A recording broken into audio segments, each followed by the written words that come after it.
Advanced technique in selling. There are many more advanced techniques and strategies that we have yet to cover. In this video, we'll take a look at some of them, as well as how you can leverage the most powerful in order to drive far more direct sales. Mini slideshows. One of the great things about stories is the way that they naturally stitch together and play in sequence.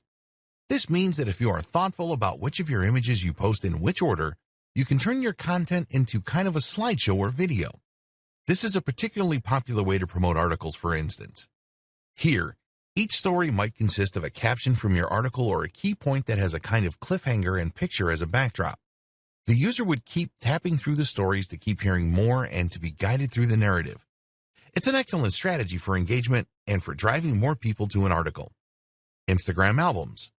One relatively new feature from Instagram is the ability to save photos from your stories onto your regular post grid as albums. Once you've saved a story or you decide you want to post it normally, you'll be able to select up to 10 of those images and videos and then post them as an album. This is a way to contain a whole story in a single node, perhaps an experience such as a trip abroad or a concert. This has the appeal of letting you turn your hard work into something more permanent and concrete. And of course, there is potential marketing value from these albums that extends beyond the life of a single post. Some say it cheapens the concept, but seeing as it's an optional feature, it's hard to argue with it. Selling. The main objective of any form of marketing is, of course, to sell, and converting that hard work into sales can sometimes be difficult, especially owing to some of the limitations of the platform. For example, Instagram does not allow you to include the swipe up to buy option through stories unless you have enough followers. You can opt to use Snapchat instead, as that does include a link, but that reaches a much smaller audience and a younger demographic. So instead, another option is to create a poll.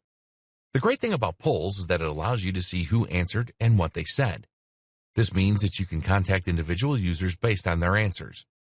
One way to use this is to run a poll asking people their opinion on whether your audience would be interested in X new product from you. When you get the responses, you can then contact each of those now qualified leads directly, knowing that there's a high chance they will convert to sales. Another strategy is to use the tried and tested link in bio option. Here, you simply include a link to your online story in your Instagram bio and then promote it from within the content.